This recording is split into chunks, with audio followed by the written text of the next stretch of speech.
Hello बच्चों, कैसे हो? सब बढ़िया एकदम। चलिए, तो आज का लेक्चर स्टार्ट करते हैं। हमने पिछले लेक्चर में क्या देखा था? तो what we have seen in the last lecture बच्चों, किसको डायमेंशनल इक्वेशन बोलते हैं, किसको डायमेंशनल फॉर्मूला बोलते हैं, वो सारी चीजें हमने देख ली है। ठीक है, तो आज उसके रिलेटेड अच्छे अच्छे प्रॉब्लम्स देखने वाले हैं। तो ध्यान से देखिए और देखते जाइए कैसे हम सारे अलग अलग फिजिकल क्वांटिटीज के डायमेंशनल फॉर्मूला बनाते जाते हैं। ठीक है, बहुत ही आसान है, बहुत ही आसान है। क्या करना है, याद करो जल्दी से, कल का लेक्चर फटाफट रिवाइज करो। क्या करना है, जो भी डिराइव फिजिकल क्वांटिटी आपको दी गई है ना, वो डिराइव फिजिकल क्वांटिटी को पहले तो क्या करना है, बेस फिजिकल क्वांटिटी में कन्वर्ट करना है कि नहीं? जैसे ही बेस फिजिकल क्वांटिटी में आप कन्वर्ट करते हो तो अपने आप आपको किसका डायमेंशन किसका कितना है वो सारी चीजें आपको समझ में आ जाएगी। ठीक है, तो बहुत ही सिंपल है। कोई भी डिराइव फिजिकल क्वांटिटी आपको दी गई है, पहले क्या करो, उसको बेस फिजिकल क्वांटिटी में डिराइव करो। ठीक है, पहले उसको बेस फिजिकल क्वांटिटी में कन्वर्ट करो। जो भी बेस फिजिकल क्वांटिटी आ जाएगी, अपने आप वो कितनी बार यूज हुई है वो सारी चीजें आपको यहाँ पे पता हो जाएगी। ठीक है, तो करना क्या है, एक ही चीज, जब भी आपको किसी डिराइव फिजिकल क्वांटिटी को दिया जाता है, आपको पहले उसको बेस फिजिकल क्वांटिटी में कन्वर्ट करना है। ठीक है, और उसके लिए हमने जो भी चीजें देखनी थी वो लास्ट लेक्चर में हम देख चुके हैं। तो अभी क्या करना है, ये लेक्चर में सिर्फ इसके रिलेटेड अच्छे अच्छे प्रॉब्लम सॉल्व करने हैं। ठीक है, ध्यान से देखते जाओ, हर एक प्रॉब्लम को सॉल्व करते जाओ। चलो, तो हम आते हैं, पहला एग्जांपल लेते हैं आज फोर्स का। बच्चों, कोई मुझे पूछे कि भाई फोर्स का डायमेंशनल फॉर्मूला क्या होगा, तो कैसे निकालूं मैं फोर्स का डायमेंशनल फॉर्मूला? बच्चों, पहले तो ये समझो कि फोर्स का इक्वेशन क्या है, फिजिकल इक्वेशन क्या है, पहले तो ये सोचो, है कि नहीं? पहले तो आपको ये सोचना होगा कि फोर्स का फिजिकल इक्वेशन क्या है। या सुनो, मतलब कि फोर्स अगर मुझे कैलकुलेट करने को बोला जाए तो मुझे कौन सी चीजों की जरूरत पड़ेगी, मुझे फोर्स का क्या फॉर्मूला यूज करना पड़ेगा। ठीक है, तो पहले तो ये फॉर्मूला पता होना चाहिए। अभी आप बोलोगे सर फोर्स तो हमें पढ़ाई में आया नहीं है, तो कैसे हम उसका फॉर्मूला याद करें? भाई, याद करने की जरूरत नहीं है, याद करने की जरूरत नहीं है।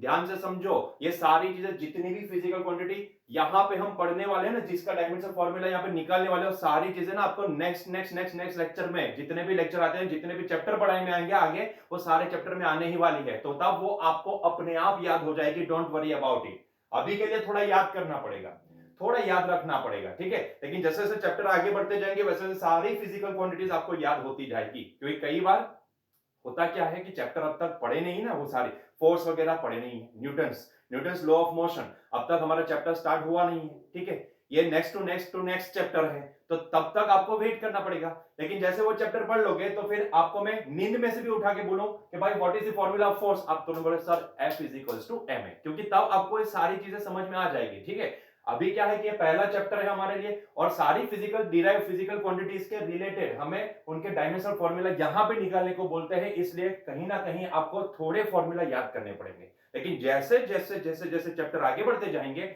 आपको याद करने की जरूरत नहीं पड़ेगी, आपको अपने आप याद हो जाएगा सारी चीजें। ठीक है, तो अभी के लिए समझो बच्चों, फोर्स को मैं कैसे डिनोट करूं, मैं फोर्स को कैसे डिराइव करूं? भाई फोर्स क्या होता है, फोर्स मास इनटू एक्सीलरेशन होता है। फोर्स क्या होता है, फोर्स मास इनटू एक्सीलरेशन होता है।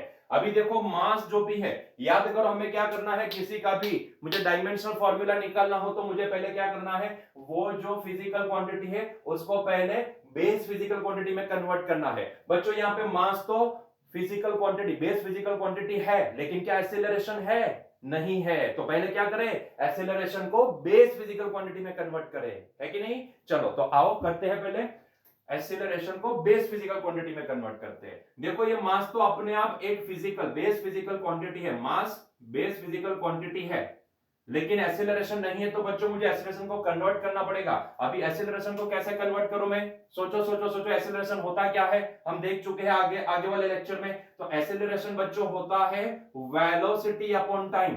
एक्चुअल में अगर मुझे लिखना हो तो क्या लिख सकता हूं मैं, change in velocity upon change in time, yes और नो? लेकिन हम क्या याद रखेंगे यहाँ पे, acceleration velocity upon time, change in velocity upon change in time, वो कहां पे देखेंगे, नेक्स्ट लेक्चर में, नेक्स्ट चैप्टर में, सॉरी लेक्चर में नहीं, चैप्टर में। ठीक है, अभी बाकी है, इसके एग्जांपल्स भी बाकी है, उसके अलग अलग लेक्चर्स आएंगे। ठीक है, चलो, तो यहां पे हमने क्या लिखा बच्चों, देखो एक्सीलरेशन को हमने लिखा वेलोसिटी अपॉन टाइम, है कि नहीं?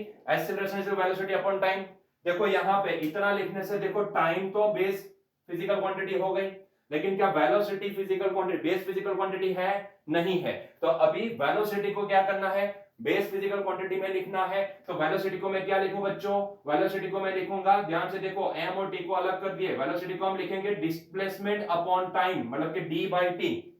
क्या अभी सारी चीजें बेस फिजिकल क्वांटिटीज में है? जी हाँ, देखो ध्यान से देखो, mass into displacement upon time का स्क्वायर, क्या ये सारी चीजें अभी बेस फिजिकल क्वांटिटीज में है? जी हाँ, देख लो, मास बेस फिजिकल क्वांटिटी, ये डिस्टेंस है बच्चों, लेकिन उसको मैं क्या करूं, लेंथ बोल सकता हूं। जी हाँ, लेंथ बोल सकते हो आप इसको। तो देखो मास, लेंथ, टाइम, तीनों बेस फिजिकल क्वांटिटीज बन गई, है कि नहीं? तो चलो ये बेस फिजिकल क्वांटिटी बन गई, तो अभी इसका डायमेंशनल फॉर्मूला लिख सकते हैं। ध्यान से देखो बच्चों, मास कितनी बार मेजर हुआ? एक बार।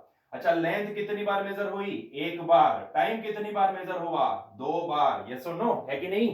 तो अच्छे से इसको लिख देते हैं, तो बच्चों ये क्या हो जाएगा, देखो ध्यान से, तो ये हो जाएगा m1 l1 t to the power -2। तो बच्चों फोर्स का डायमेंशनल इक्वेशन क्या बना? m1 l1 t to the power -2, m1 l1 t to the power -2। Clear है पॉइंट? सही है सर? नो?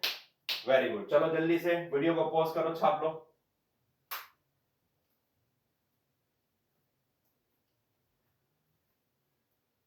चलिए तो आगे बढ़ते हैं। आई होप सो कि आपको समझ में आ गया है।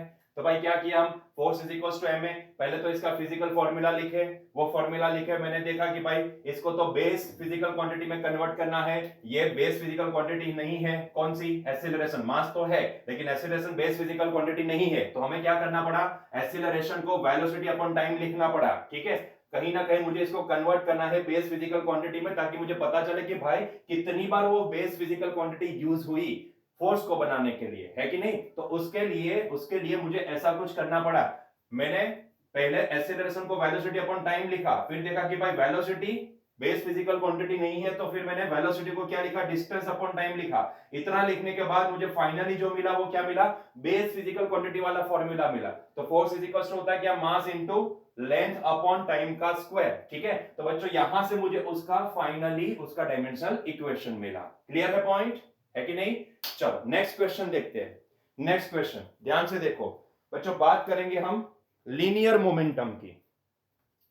लीनियर मोमेंटम की ध्यान से देखते हो, question number 2, linear momentum. Number 2, linear momentum.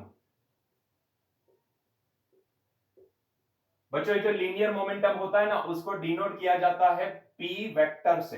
अभी ये वेक्टर का जोन क्या है, देखो इसको अभी फोकस में लाने की जरूरत नहीं है, इसको बोला जाता है वेक्टर। जब भी किसी फिजिकल क्वांटिटी के ऊपर ऐसे एरो किया जाता है तो उसको बोला जाता है वेक्टर। वेक्टर का मतलब कि डायरेक्शन, ऐसी क्वांटिटी जिसको डायरेक्शन की जरूरत है, जिसको शो करने के लिए डायरेक्शन की जरूरत है, उसको बोला जाता है वेक्टर। ठीक है, कहीं ना सिर्फ p लिखते हैं तो इसका मतलब पावर भी होता है। तो पावर और लीनियर मोमेंटम को ना डिफरेंशिएट करने के लिए यहां पे ऊपर एरो लगाया जाता है, क्योंकि पावर जो भी है वो स्केलर क्वांटिटी होती है। स्केलर क्वांटिटी मतलब कि बच्चों ऐसी क्वांटिटी जिसको कोई डायरेक्शन की जरूरत नहीं है, सिर्फ उसका वैल्यू ही आता है। यस और नो? और वेक्टर मतलब कि ऐसी क्वांटिटी जिसके पास मैग्नीट्यूड भी है और उसकी एक डायरेक्शन भी है कि नहीं?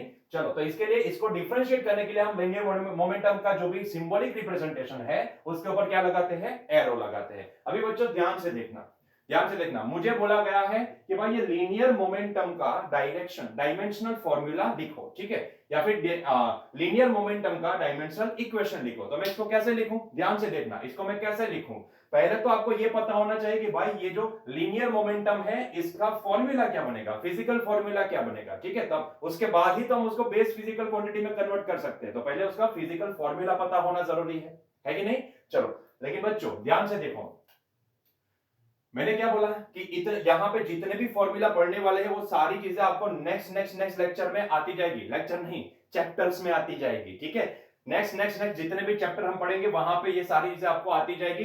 अब के लिए ये चैप्टर के लिए आपको सिर्फ इसको मगअप करना पड़ेगा, आपको याद रखना पड़ेगा कि भाई लीनियर मोमेंटम होता है m इंटू वी। ठीक है, वो कहां से और सारी चीजें हम कहां पे देखेंगे, जब उसका चैप्टर आएगा जहां पे इसका यूज आएगा वहां पे देखेंगे। ठीक है, ये चैप्टर में, ये चैप्टर नंबर 2 जो भी है, जहां पे डायमेंशनल फॉर्मूला की बात करेंगे, वहां पे बहुत सारी सी फिजिकल क्वांटिटीज आएगी, जिसमें से काफी सारी फिजिकल क्वांटिटीज आपको 12th स्टैंडर्ड में स्टडी करनी पड़ेगी। ठीक है, और काफी सारी ऐसी भी है जिसको आप 11th स्टैंडर्ड में ही पढ़ोगे, लेकिन चैप्टर नंबर 2 में नहीं, 3 4 5 6 जैसे आगे बढ़ते जाएंगे वैसे वैसे वहां पे पढ़ते जाओगे, ठीक है। तो अभी के लिए आपको क्या करना पड़ेगा, उसको याद ही रखना पड़ेगा, इसके अलावा कोई रास्ता है नहीं है। तो इसका मतलब ये है कि हमें याद कर लेना है। जैसे कि हमने लिखा force is equals to ma, याद कर लो force is equals to ma।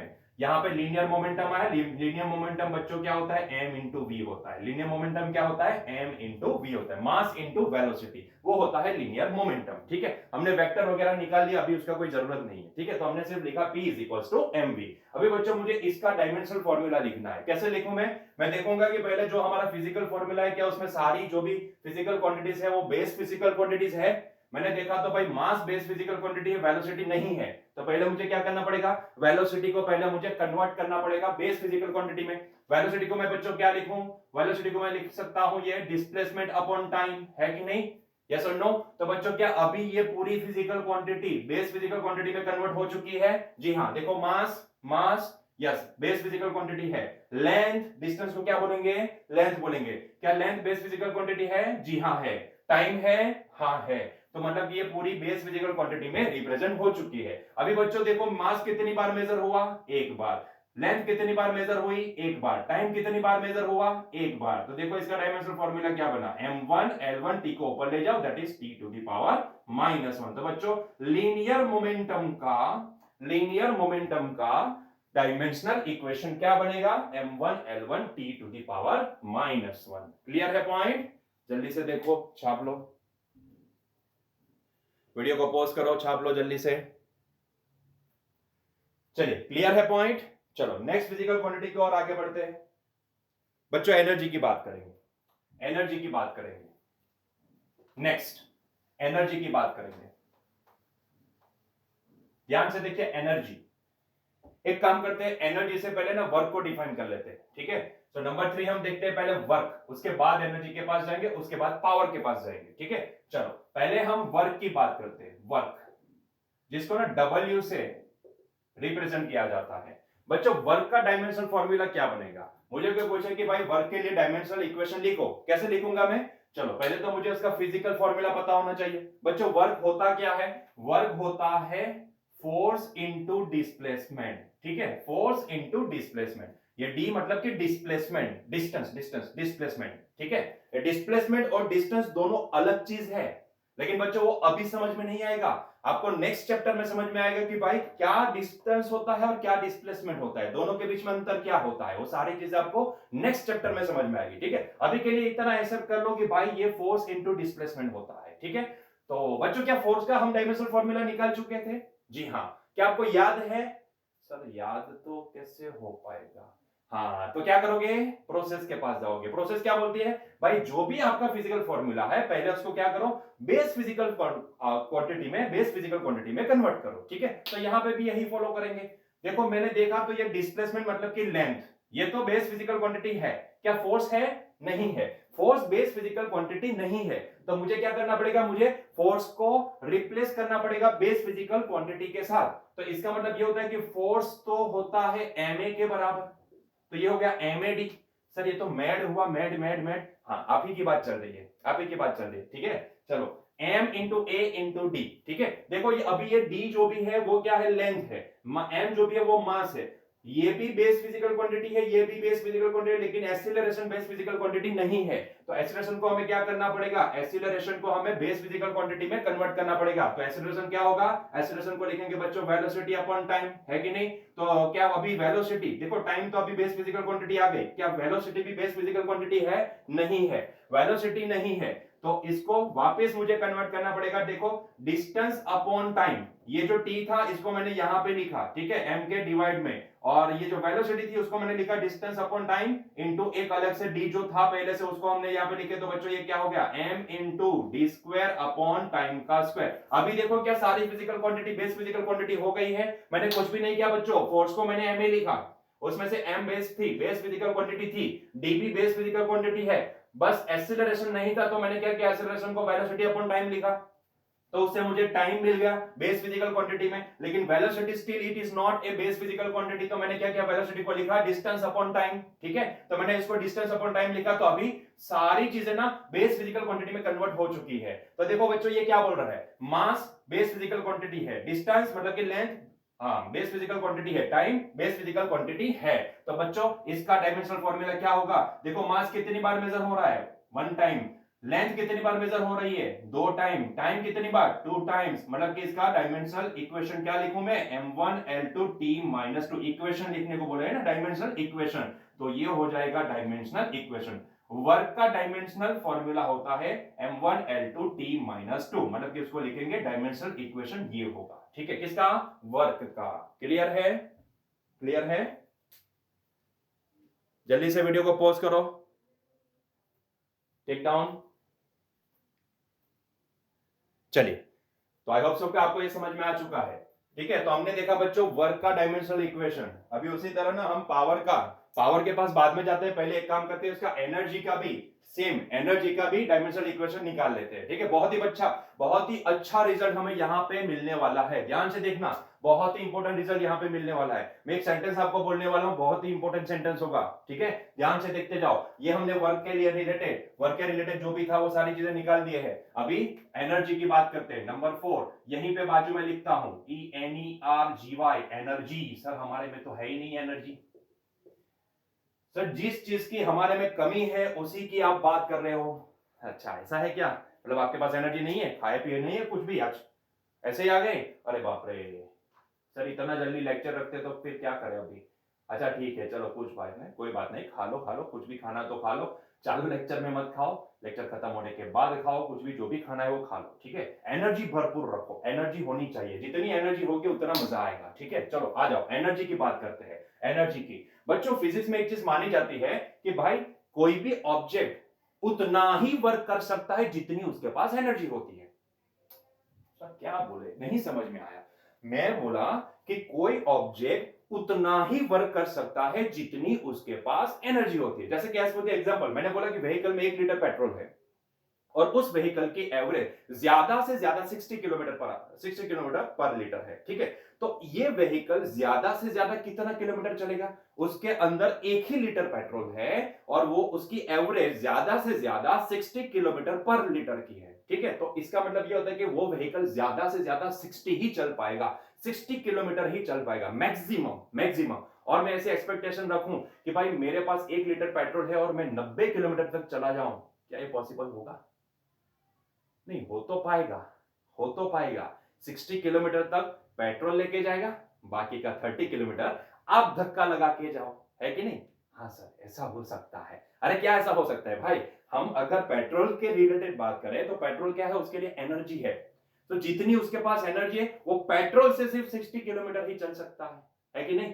बाकी का अगर आगे उसको चलाना है तो उसके लिए क्या करना पड़ेगा? आपको अपनी एनर्जी देनी पड़ेगी। पहले क्या था? पेट्रोल अपनी एनर्जी देता था, अभी क्या करना पड़ेगा? आफ्टर दी 60 किलोमीटर पेट्रोल खत्म, बात खत्म, मतलब कि अभी आपको अपनी एनर्जी देनी पड़ेगी, व्हीकल को धक्का लगाना पड़ेगा। अरे सर मजदूर आदमी थोड़ी ना है, धक्का नहीं लगाएंगे। हम क्या करेंगे? हम ना कोई आता जाता होगा ना उसको बोलेंगे भाई पीछे से धक्का लगा दे, पीछे से धक्का लगा दे, या सुनो ऐसा ही करोगे? अच्छा ठीक है, चलो। तो आपको यहां पे ये चीज नोटिस करनी है कि भाई फिजिक्स में ऐसा माना जाता है कि जो भी कोई भी ऑब्जेक्ट हो, जैसे कि जिसके पास जितना फ्यूल है उतना ही वो डिस्प्लेसमेंट कर सकता है, उतना ही वो वर्क कर सकता है। ठीक है, अगर उसके पास फ्यूल खत्म मतलब कि अभी वो वर्क नहीं कर पाएगा। ठीक है, फ्यूल खत्म बात खत्म, सिंपल है। जितनी एनर्जी है उतना वर्क हो सकता है। वंस अगेन, जितनी एनर्जी है उतना ही वर्क हो सकता है, उससे ना तो ज्यादा वर्क हो पाएगा, उससे ना तो कम वर्क हो पाएगा। जितनी एनर्जी है उतना ही वर्क होता है। वर्क क्या होता है? Force into displacement. मतलब कि जितना फोर्स उसके ऊपर लगेगा उस हिसाब से वो जितना डिस्प्लेसमेंट कर पाएगा, उन दोनों का मल्टीप्लीकेशन ही तो होगा वर्क। मतलब कि ये बोल सकते हैं वर्क एंड एनर्जी दोनों एक दूसरे के साथ रिलेटेड है। मैंने बोला कि इसने इतना वर्क किया, इसका मतलब ये होता है कि उसके पास उतनी एनर्जी थी ताकि वो उतना वर्क कर पाया।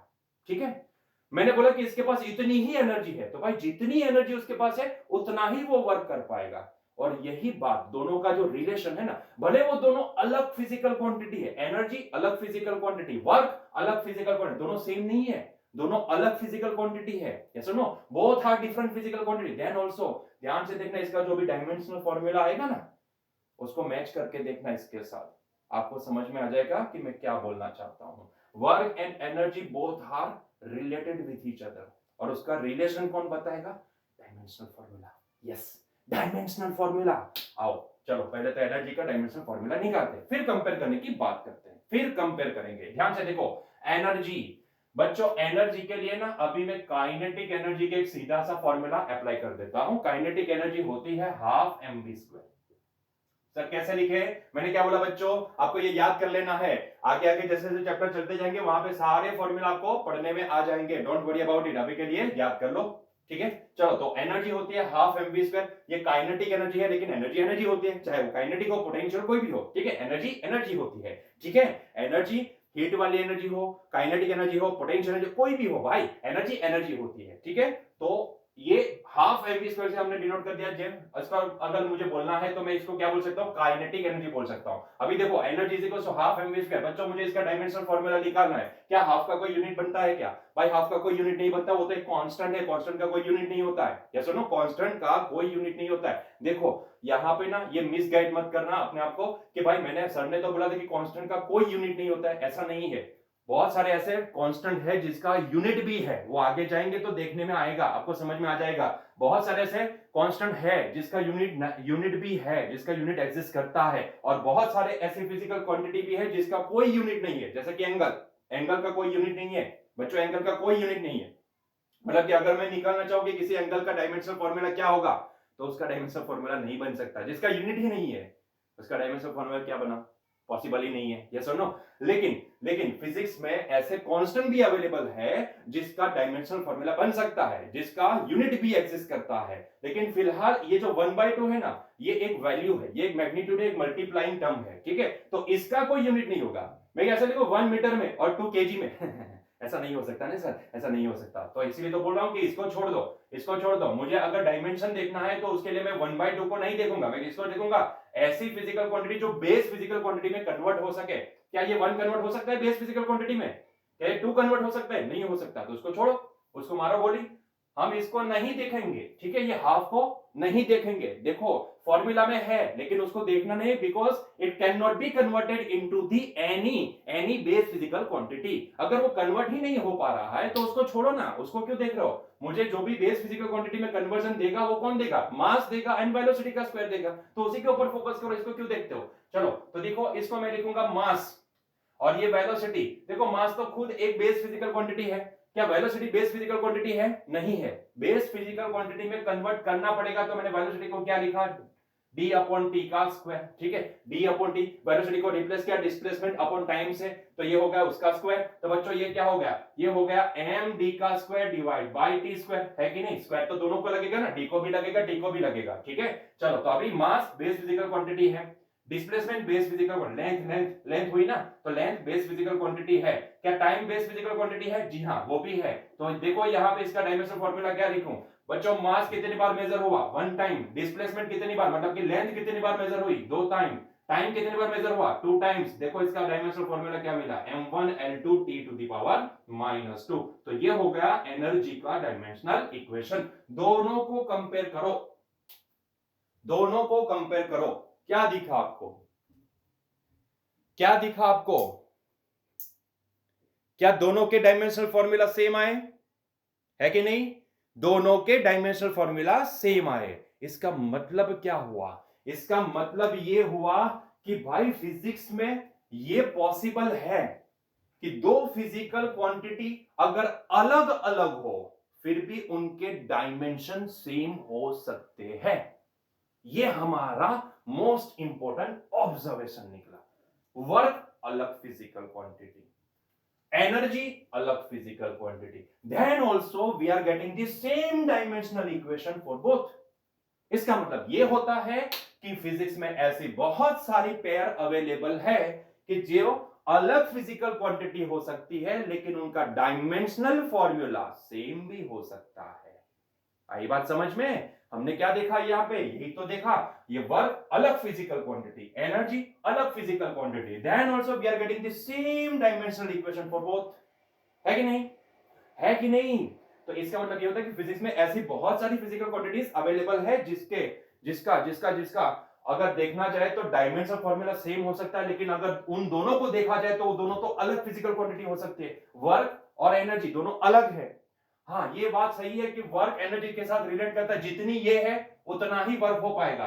मैंने बोला इतना वर्क हुआ, इसका मतलब कि उसके पास जितना वर्क किया उतनी ही एनर्जी थी। दोनों एक दूसरे के साथ रिलेट तो करते हैं, लेकिन दोनों को निकालने की प्रोसीजर भी अलग है ना। देखो यहाँ पे फोर्स इंटू डिस्प्लेसमेंट, यहाँ पे हाफ एम वी स्क्वायर, है कि नहीं? दोनों अलग फिजिकल क्वांटिटी है, फिर भी दोनों के डायमेंशनल इक्वेशन क्या है, सेम आए। तो यहाँ पे यस मैं बच्चों क्या लिखेंगे हम, यहाँ पे नोट बनाएंगे, एक छोटा सा पॉइंट लिखेंगे कि फिजिक्स में ये बहुत बार हमें देखने को मिलेगा, बहुत बार देखने को मिलेगा। ध्यान से देखना, ऐसा एक एग्जांपल और भी मैं दे सकता हूं आपको कि भाई दो फिजिकल क्वांटिटी अलग हो सकती है, लेकिन उनके डायमेंशनल फॉर्मूला सेम भी हो सकते हैं। तो ऐसा जरूरी नहीं कि हर एक फिजिकल क्वांटिटी के डायमेंशनल फॉर्मूला अलग अलग आए। अगर वो फिजिकल क्वांटिटी अलग है तो डायमेंशनल फॉर्मूला भी अलग होंगे, ऐसा जरूरी नहीं है। ऐसे बहुत सारी पेयर मिलेगी कि जिसके डायमेंशनल फॉर्मूला है दोनों अलग, लेकिन फिर भी डायमेंशनल फॉर्मूला सेम हो सकते हैं। एज फॉर द एग्जांपल, दूसरा example velocity and speed. Velocity and speed बच्चों देखने के लिए दोनों अलग है। सर वेलोसिटी एंड स्पीड दोनों अलग है? जी हां, दोनों अलग है। अभी समझ में नहीं आएगा, बाद में आएगा। Velocity and speed next chapter में जब स्टार्ट करेंगे तब समझ में आ जाएगा कि भाई वेलोसिटी होती क्या, स्पीड होती क्या है। ठीक है, both are the different physical quantity, then also both are having the same dimensional formula. Same dimensional formula, इसका भी m0l1t-1, इसका भी m0l1t-1। ये होता है डिस्प्लेसमेंट अपॉन टाइम, ये होता है डिस्टेंस अपॉन टाइम। ठीक है, there is a difference between displacement and distance. ठीक है, दोनों अलग है। हाँ, यहां से एक और चीज हमें मिली, displacement and distance both are having the different physical quantities, both are different physical quantities, then also their dimension formula is same। Distance को भी लेंथ मानते हैं, डिस्प्लेसमेंट को भी लेंथ मानते हैं, दोनों अलग है, फिर भी हम उसको देखें तो उसके डायमेंशनल फॉर्मूला क्या आएगा, L1, इसका भी L1 है कि नहीं। तो फिजिक्स में से बहुत सारी फिजिकल क्वांटिटी आपको मिलेगी कि जिसमें जिसका जो अलग है, एक दूसरे से अलग physical quantity, then also they are having the same dimensional equation. Clear है पॉइंट? ये क्लियर है पॉइंट? बहुत ही सिंपल पॉइंट था। ठीक है, चलो आते हैं नेक्स्ट पॉइंट के ऊपर। जल्दी से इसको छाप लो, जल्दी से।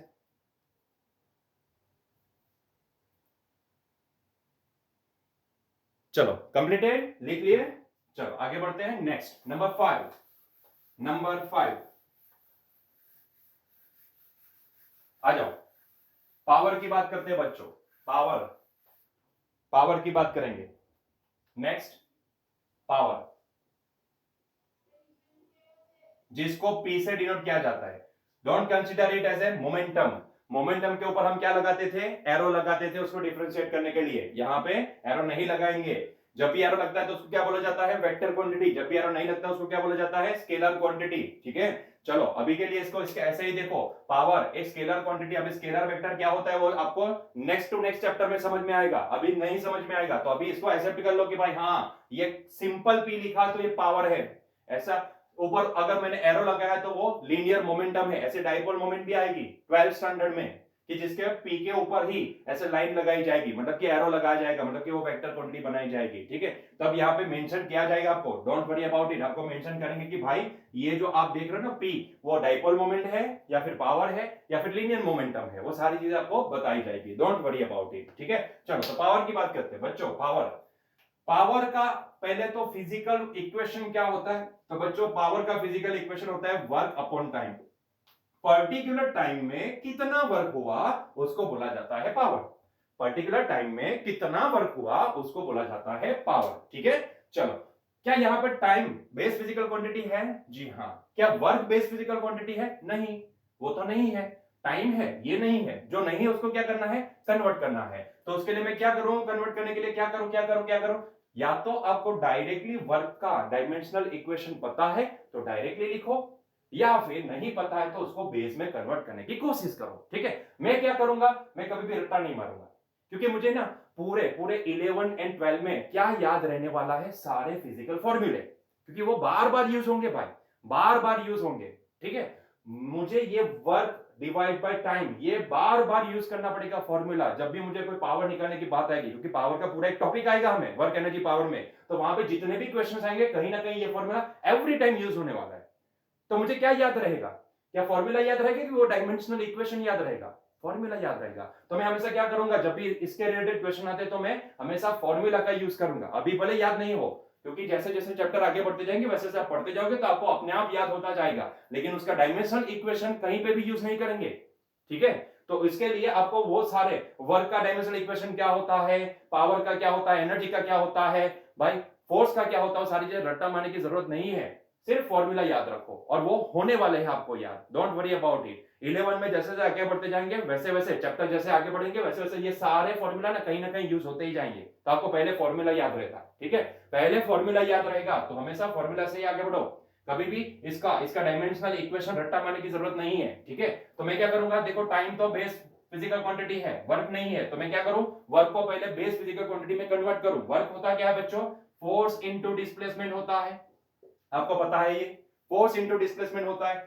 तो देखो अभी ये लेंथ हो गई, ये टाइम होगा, length and time both are base physical quantity, तो उसको छोड़ दो, बाकी बचा फोर्स। क्या फोर्स बेस फिजिकल क्वांटिटी है? नहीं है। फोर्स अगर बेस फिजिकल क्वांटिटी नहीं है तो इसका मतलब ये होता है कि मुझे उसको कन्वर्ट करना पड़ेगा। उसको कन्वर्ट करते हैं, मैं इसको क्या लिखूं, ma लिखूं, तो ये हो गया mad अपॉन t, ठीक है। अभी देखो मास बेस फिजिकल क्वांटिटी बन गई, लेंथ बेस फिजिकल क्वांटिटी है, टाइम बेस फिजिकल क्वांटिटी है, एक्सेलरेशन है नहीं है, तो एक्सेलरेशन को क्या लिखेंगे हम, velocity upon time into d upon t, सही है। अच्छा क्या अभी टाइम तो हो गया, टाइम सर टाइम हो गया, जल्दी से लेक्चर खत्म करो, अरे यहां पे आओ, जल्दी से आओ, कहां कहां ध्यान है आपका, मतलब कहां पे लेक्चर खत्म हो जाए वही देखते हैं हम लोग, ठीक है। फोकस जहां पे करना है वो तो करते ही नहीं है, आ जाओ जल्दी से। तो यहां पे देखो टाइम तो बेस फिजिकल क्वांटिटी हो गई, मैं इसको अच्छे से लिखूं तो ये लिखूंगा mvd अपॉन टी स्क्वायर, ठीक है। अभी यहां पे प्रॉब्लम क्या है, देखो m बेस फिजिकल क्वांटिटी है, d बेस फिजिकल क्वांटिटी है, टाइम बेस फिजिकल क्वांटिटी है, वेलोसिटी है नहीं है, वेलोसिटी बेस फिजिकल क्वांटिटी नहीं है, तो अभी मुझे वेलोसिटी को लिखना पड़ेगा। वेलोसिटी को मैं क्या लिखूं, डिस्टेंस अपॉन टाइम लिख सकता हूं, ठीक है। तो ये डिस्टेंस अपॉन टाइम वेलोसिटी को लिखे, बाकी ये d तो वहीं का वहीं था, और नीचे जो भी डिनोमिनेटर में वो टी स्क्वायर वहीं का वहीं है, तो देखो ये क्या हो गया, m d square upon, already T square है, टी नीचे जाएगा तो क्या हो जाएगा, टी क्यूब हो जाएगा। अभी देखो ध्यान से, अभी देखो इसको, क्या मास बेस फिजिकल क्वांटिटी है, जी हाँ, d मतलब कि लेंथ बेस फिजिकल क्वांटिटी है, जी हाँ, टाइम बेस फिजिकल क्वांटिटी है, जी हाँ, मतलब कि सारी चीजें बेस फिजिकल क्वांटिटी में कन्वर्ट हो चुकी है। अभी क्या करेंगे, इसका डायमेंशन फॉर्मूला लिखेंगे।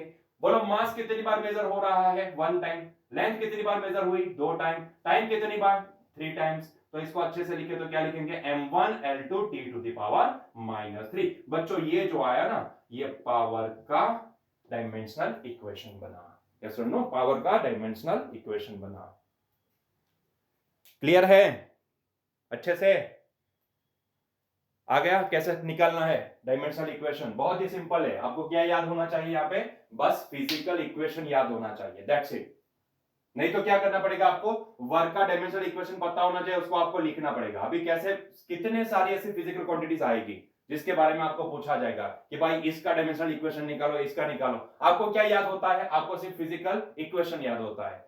सबका डायमेंशनल अगर इक्वेशन याद रखने जाओगे तो पागल हो जाओगे, ठीक है। इससे अच्छा यही रहेगा कि हम जो भी हमारा फिजिकल इक्वेशन है उसको ही यूज करें, और क्या करें, उसको कन्वर्ट करते जाए कहां तक, जब तक सारी चीजें बेस फिजिकल क्वांटिटी में कन्वर्ट नहीं हो जाती, तब तक यही प्रोसेस कंटिन्यू रखो, ठीक है। क्लियर है, जल्दी से छाप लो इसको।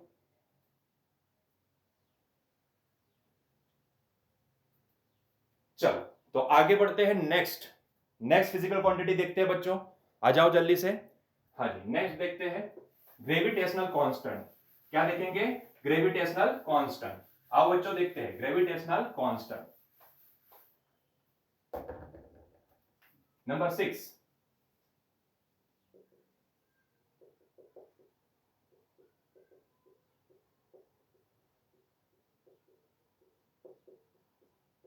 जिसको डिनोट किया जाता है कैपिटल जी से, ग्रेविटेशनल कांस्टेंट, ठीक है। बच्चों ध्यान से देखो, ये कहां पे आता है, देखो जब न्यूटन जी ने बताया था कि भाई दो मास को अगर किसी डिस्टेंस पे सेपरेट किया जाए, ये मान लो मास m1 है, ये मान लो मास m2 है, तो उन दोनों के बीच में एक एट्रैक्शन लगाने वाला फोर्स लगेगा। ये मैंने नहीं बताया, किसने बताया था, न्यूटन जी ने बताया था, ठीक है। उन्होंने बताया कि तब इन दोनों के बीच में फोर्स लगता है, वो फोर्स जो भी लगेगा वो फोर्स सीधा मास के मल्टीप्लीकेशन के प्रोपोर्शनल होता है, और वही फोर्स डिस्टेंस के स्क्वायर से इनवर्सली प्रोपोर्शनल होता है। इन दोनों को जब जोड़ दिए तो बच्चों हमारे पास F directly proportional to m1 m2 by r square बन गया। बच्चों यहां पे अगर हम प्रोपोर्शनलिटी को निकालेंगे तो यहां पे एक कांस्टेंट अज्यूम करना पड़ेगा जिसको बोला जाता है proportionality constant, that is g, ठीक है। m1 m2 divide by r square है। तो होता है ना कि y प्रोपोर्शनल टू x है, तो ये प्रोपोर्शनलिटी को निकालने के लिए हम कोई कांस्टेंट मान लेते हैं कि मान लो कि वो k है, तो ये प्रोपोर्शनलिटी निकल गई और क्या बन गया, इक्वालिटी में कन्वर्ट हो गई, और उसके लिए हमें क्या अज्यूम करना पड़ा, एक कांस्टेंट। वैसे ही हमने ये प्रोपोर्शनलिटी को निकालने के लिए हमने कांस्टेंट अज्यूम किया बच्चों, इसी को बोला जाता है ग्रेविटेशनल कांस्टेंट कैपिटल G। ठीक है, ये कैसा कांस्टेंट, मैंने बताया था ना कि फिजिक्स में ऐसे भी कांस्टेंट है जिसका यूनिट भी बनता है, जिसका डायमेंशनल इक्वेशन भी बनता है। तो आ गया ये एक एग्जांपल जिसका यूनिट भी बनेगा, जिसका डायमेंशनल इक्वेशन भी बनेगा। ठीक है, तो ये फॉर्मूला है।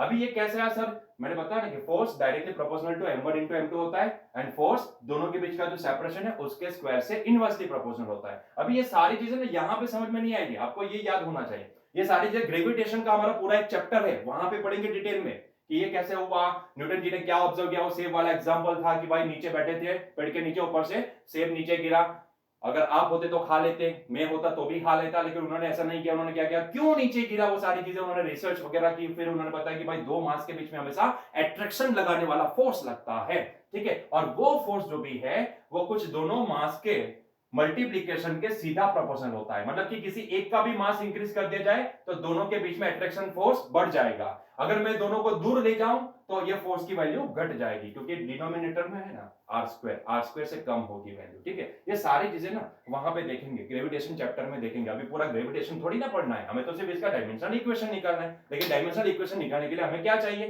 फॉर्मूला चाहिए, फिजिकल फॉर्मूला, इसीलिए मैंने ये फॉर्मूला लिखा। ठीक है, तो ये फॉर्मूला क्या है, F is equals to G m1 m2 upon r square, this is the formula, ये फॉर्मूला है। ठीक है, उसको यूज करना है और हमें G का डायमेंशनल इक्वेशन निकालना है। ठीक है, चलो आओ निकालते हैं, ध्यान से देखते जाओ, निकालते हैं। ये समझ में आया सर, नहीं आया कोई बात नहीं, ग्रेविटेशन चैप्टर में आएगा तब देख लेना। ठीक है, अभी के लिए हमारे लिए ये फॉर्मूला इंपॉर्टेंट है, तो ये फॉर्मूला हम लिखते हैं। ठीक है, चलो आओ फॉर्मूला पहले लिखते हैं। तो फॉर्मूला क्या मिला, F is equals to G m1 m2 upon r square, F is equals to G m1 m2 upon r square, this is the formula। ठीक है, मुझे G का डायमेंशनल इक्वेशन बनाना है तो मैं G की वैल्यू बनाता हूं। G क्या होता है भाई, r स्क्वायर को इधर लेके गए और m1 m2 को इसके डिनोमिनेटर में, तो ये हो गया m1 upon m2। बच्चों ये m1 और m2 क्या है, मास, क्या है, मास। ये सुनो, मास तो खुद एक फिजिकल फंडामेंटल से, या फिर बोलेंगे बेस फिजिकल क्वांटिटी है। मास बेस फिजिकल क्वांटिटी है, सही है। डिस्टेंस, डिस्टेंस भी क्या है, लेंथ, ये हो गई लेंथ, इसको क्या बोलेंगे, इसको बोलेंगे लेंथ। और ये दोनों क्या है, मास, ये दोनों मास है, तो mass and length both are the fundamental physical quantity. ठीक है, तो यहां पे बचा क्या अभी, फोर्स। क्या फोर्स फंडामेंटल फिजिकल क्वांटिटी है, क्या ये इसको बेस फिजिकल क्वांटिटी मान सकते हैं, नहीं मान सकते। तो मुझे क्या करना पड़ेगा, या तो अगर मुझे डायरेक्टली पता है तो मैं फोर्स का सीधा डायमेंशनल इक्वेशन लगाऊं, या फिर नहीं पता तो मैं क्या करूं, उसको ट्राई करूं कन्वर्ट करने की बेस फिजिकल क्वांटिटी में। तो यहां पे मैं फोर्स को क्या लिखूंगा, फोर्स को कन्वर्ट करने की कोशिश करूंगा, मैं फोर्स को लिखूंगा ma। ठीक है, फोर्स को लिखे ma, बाकी r स्क्वायर तो अपने आप है ही, नीचे m1 m2 भी है। ठीक है, ये तीनों तो बेस में ही है, तो इसको कन्वर्ट करने की जरूरत नहीं है। देखो एक और मास आ गया, एक और मास आ गया, अभी इसको ना कैंसिल करने की जरूरत नहीं है, डोंट वरी अबाउट इट, अभी मत कैंसिल कीजिएगा। ठीक है, जो भी आएगा उसको डायरेक्टली लिखेंगे। ठीक है, डायरेक्टली लिखना है हमें। तो ये मास, ये भी मास, ये भी मास, और ये लेंथ, ये चारों तो फंडामेंटल फिजिकल क्वांटिटी है, बेस फिजिकल क्वांटिटी है। बचा ए, एक्सीलरेशन। क्या एक्सीलरेशन बेस फिजिकल क्वांटिटी है, नहीं है। एक्सीलरेशन नहीं है तो इसका मतलब ये होता है कि एक्सीलरेशन को मुझे कन्वर्ट करना पड़ेगा, मतलब मैं इसको क्या लिखूंगा, v/t, एक्सीलरेशन v/t होता है, divide by m1 into m2। सही है, चलो अभी देखो यहां पे टाइम फंडामेंटल बन गया, मतलब कि बेस फिजिकल क्वांटिटी बन गई। क्या वेलोसिटी बेस फिजिकल क्वांटिटी है, नहीं है। तो वेलोसिटी को मुझे क्या लिखना पड़ेगा, डिस्टेंस अपॉन टाइम। ठीक है, ये डिनोमिनेटर में था, उसको मैं नीचे लिखता हूं m1 into m2 up into t, ये t नीचे लिख दिया मैं। ठीक है, और ये वेलोसिटी को मैंने क्या लिखा, d/t। अभी देखो ध्यान से देखो, अभी क्या बचा, m into d into r square upon m1 into m2 into t square। ठीक है, तो मेरे पास कुछ ऐसा बचा, मेरे पास कुछ ऐसा बचा। ठीक है, तो ये हो गया जी का फॉर्मूला। अभी ध्यान से देखो, क्या यहां पे सारी physical quantity base physical quantity है। देखो मास बेस फिजिकल क्वांटिटी है, डिस्टेंस मतलब कि क्या, डिस्टेंस मतलब कि क्या, लेंथ, तो ये लेंथ भी बेस फिजिकल क्वांटिटी है। ये आर मतलब कि सेपरेशन बिटवीन टू मास, तो ये भी क्या है, लेंथ, मतलब कि वो भी फिजिकल बेस फिजिकल क्वांटिटी है। नीचे देखो दोनों मास बेस फिजिकल क्वांटिटी है, टाइम बेस फिजिकल क्वांटिटी है, यस और नो। तो इसका मतलब है अभी सारी चीजें ना हमें मिल चुकी है, तो उनका जो भी डायमेंशन है वगैरह लिखते जाओ। लेकिन उससे पहले मैं इसको रीराइट कर देता हूं। देखो ये मास है ना, मास, इसको मैं मास लिखता हूं, ठीक है। ये भी लेंथ, ये भी लेंथ। लिखने के लिए लेंथ, लेंथ का स्क्वायर क्या लिखेंगे, लेंथ का क्यूब लिखेंगे, लेंथ का क्यूब लिखेंगे, ठीक है। लिखने के लिए लेंथ का क्यूब लिखेंगे। नीचे दोनों मास है तो मैं उसको क्या लिखूंगा, मास का स्क्वायर लिखूंगा, ठीक है। और ये टाइम का स्क्वायर, तो ये हो गया टाइम का स्क्वायर। देखो एक मास इसके साथ कैंसिल हो गया, तो ये हो जाएगा क्या हमारे पास, लेंथ का cube divide by mass into time का स्क्वायर, ठीक है। लेंथ का cube divide by mass into time का स्क्वायर। अगर ऐसा नहीं लिखना है तो आप डायरेक्टली भी लिख सकते हो। इसको लिखेंगे m1, इसको लिखेंगे l, इसको भी लिखेंगे l का स्क्वायर, इसको लिखेंगे m1, इसको लिखेंगे m इंटू टी का स्क्वायर। ऐसे भी लिख सकते हो। फिर जो भी m वगैरह है उसके पावर को सेट कर दो तो भी आंसर आ जाएगा, उसमें कोई प्रॉब्लम नहीं है। और उसको आगे जाके इसको आपको पहले कैंसिल वगैरह करना है और फिर आपको सारी चीजें लिखनी है, तो भी ऐसा भी चलेगा, कोई प्रॉब्लम नहीं है। देखो लेंथ का क्यूब क्या है, एल का क्यूब। लेंथ कितनी बार मेजर हुई, 3 टाइम्स, तो ये हो गया एल का क्यूब। मास कितनी बार मेजर हुआ, 1 टाइम, तो इसको लिखूंगा m। टाइम कितनी बार मेजर हुआ, 2 टाइम, तो इसको लिखूंगा मैं टी स्क्वायर। क्लियर है। तो बच्चों इसको ना सीधे लिखो, उसको ऊपर ले जाओ, तो ये हो गया m का -1, l का 3, t का -2। तो बच्चों ये हो गया g का डायमेंशनल इक्वेशन। क्लियर है, ये हो गया g का डायमेंशनल इक्वेशन। क्लियर, सिंपल है ना, बहुत ही सिंपल है भाई, बहुत ही सिंपल है। अगर अगर आपको यहीं से लिखना होता तो आप इसको ऐसे भी लिख सकते हैं, it is nothing but equal to, देखो ये मास है तो इसको लिखो m, ये लेंथ है तो इसको l, ये r स्क्वायर है वो भी तो लेंथ है ना, तो इसको l स्क्वायर लिखेंगे। नीचे क्या लिखेंगे, एक m, दूसरा m, और ये t का स्क्वायर, ठीक है। अभी एक mm कैंसल, तो बचा क्या, देख लो, यहीं से भी आप लिख सकते हो, है कि नहीं, यहां से भी आप लिख सकते हो। क्लियर है। तो ये हो गया ग्रेविटेशनल कांस्टेंट का dimensional equation. I hope so कि आपको ये समझ में आया होगा। क्लियर है। तो पहले हमें क्या पता होना चाहिए, फिजिकल इक्वेशन पता होना चाहिए। अगर आपको ये फिजिकल इक्वेशन पता है तो ही आप आगे बढ़ सकते हो, अदरवाइज यू कैन नॉट।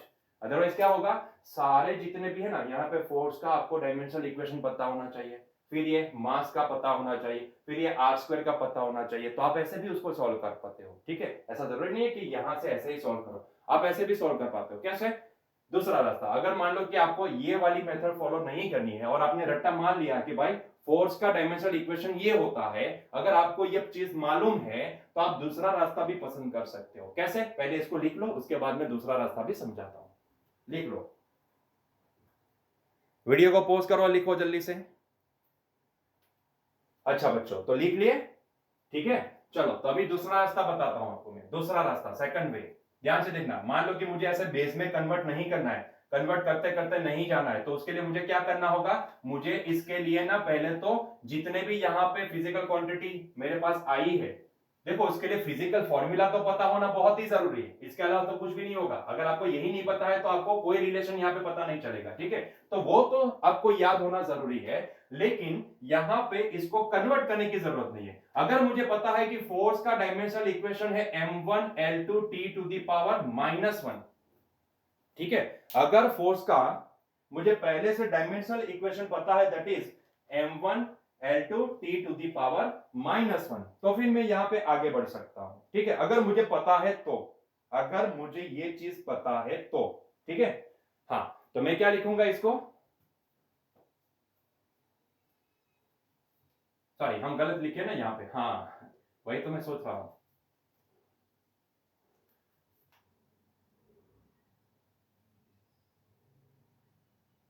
ये सही है, ठीक है। तो अगर आपको पता है, मतलब कि यहां पे गलती नहीं होनी चाहिए, जैसे कि मैंने गलती की, मैंने क्या लिखा था, m1 l2 t to the power -1 लिखा था, यस और नो। यही तो बात होती है कि आपको यहाँ पे रट्टा मारना पड़ेगा। अगर आपको फोर्स का डायमेंशनल इक्वेशन याद नहीं रहता है, अगर आपको इसका डायमेंशनल इक्वेशन याद नहीं रहता है, तो भाई कुछ भी नहीं हो पाएगा, कुछ भी नहीं हो पाएगा। आप इसको डायरेक्टली सॉल्व करने की कोशिश करोगे तो नहीं कर पाओगे। इससे अच्छा है कि इसको बेस में कन्वर्ट करते जाओ और फिर आगे बढ़ो। लेकिन अगर आपने ये रट्टा मार लिया है कि भाई f इज इक्वल्स टू, इसका डायमेंशनल फॉर्मूला है, मैं दोनों साइड पे हर एक जगह पे मैं इसको कैसे लिखूंगा, हर एक जगह पे डायमेंशनल इक्वेशन लिखूं कि भाई it is dimensional formula of f, dimensional formula of g, dimensional formula of m1, dimensional formula of m2 divide by dimensional formula of r square. ठीक है, अभी इसका क्या है, इसका आपको याद होना चाहिए क्या, m1 L1 t to the power -2, correct. चलो g का हमें निकालना है तो इसको छोड़ दो, m1 मास है तो इसका होता है m1, ये भी मास है तो इसका होता है m1 डिवाइड बाय ये क्या है, डिस्टेंस मतलब कि लेंथ है तो ये होता है L2। क्लियर है, ये होता है L2। क्लियर है, चलो तो देखो यहां से एक तो m1 छम्मा छम्मा हो गया, ये L स्क्वायर को यहां पे लाओ, मास को नीचे ले जाओ तो ये g का डायमेंशनल इक्वेशन क्या हो जाएगा, ये हो जाएगा, देखो L स्क्वायर को यहां पे लेके आओ तो ये L1 t to the power -2, ये L स्क्वायर डिवाइड बाय ये कहां पे जाएगा, डिनोमिनेटर में जाएगा ना, तो ये हो गया m1। अभी इसको हम लिखेंगे L का टोटल कितना होगा Q, ये हो गया t टू द पावर -1, ये हो गया m का 1 पावर, तो इसको अगर अच्छे से लिखे तो क्या हो जाएगा, m to the power -1 L to the power 3 t to the power -2। ठीक है, तो ये हो गया g का डायमेंशनल इक्वेशन। क्लियर है, तो अगर आपको फोर्स का डायमेंशनल इक्वेशन पता है तो दोनों साइड पे डायमेंशनल इक्वेशन लेके आप उसको कंपेयर करके भी सॉल्व कर सकते हो। ठीक है, लेकिन उसको पता होना जरूरी है। जैसे कि मैंने गलती किया, यहाँ पे मैंने शुरुआत में गलती किया था, मैंने फोर्स का क्या लिखा था, m1 L2 t to the power -1 लिखा था। ठीक है, नहीं भाई वो आपको याद होना चाहिए, अगर याद है तो ही ऐसे आगे बढ़ो। अगर आपने रट्टा नहीं मारा है कि भाई फोर्स का डायमेंशनल इक्वेशन क्या है, वो आपको नहीं पता है, तो सबसे बढ़िया रास्ता वही होगा, थोड़ा लंबा होगा लेकिन कन्वर्ट करो उसको बेस में, उसको बेस में कन्वर्ट करते जाओ, अपने आप उसका आंसर आएगा। थोड़ा रास्ता लंबा होगा, यहाँ पे आपका क्वेश्चन खत्म होगा, ये यहाँ पे खत्म हो जाएगा, फर्क कुछ नहीं पड़ेगा, आंसर तो सेम ही आएगा। क्लियर है, वो आपके ऊपर है, वो आपके ऊपर है। ठीक है, चलो तो यहां पे हमारा आज का लेक्चर खत्म करते हैं। उम्मीद करता हूं कि आपको जितनी चीजें हमने यहाँ पे जितने एग्जांपल यहाँ पे देखे वो सारे एग्जांपल को का डायमेंशन इक्वेशन लिखना आपको निकालना आ गया है। आपको प्रोसेस सिंपल सी फॉलो करनी, या तो रट्टा मार के ये वाली प्रोसेस को फॉलो करो, या फिर क्या करो, उसको बेस में कन्वर्ट करते जाओ। मेरी सलाह यही रहेगी कि आप हमेशा उसको ना बेस में कन्वर्ट करने की कोशिश करो, बेस में कन्वर्ट करते जाओ और उसको लिखते जाओ, अपने आप आंसर आ जाएगा। ठीक है, तो हमेशा ट्राई करो, कोशिश करो कि बेस में कन्वर्ट करने की, क्योंकि सारे जितने भी फिजिकल क्वांटिटीज आएगी ना, उसको उसका फॉर्मूला, फिजिकल फॉर्मूला आपको पता ही होगा। अभी नहीं पता होगा, लेकिन जैसे जैसे चैप्टर आगे बढ़ता जाएगा ना, वैसे वैसे आपको सारे फॉर्मूला दिमाग में फिट हो जाएंगे, माइंड में फिट हो जाएंगे। Don't worry about it. ठीक है, तो ये करना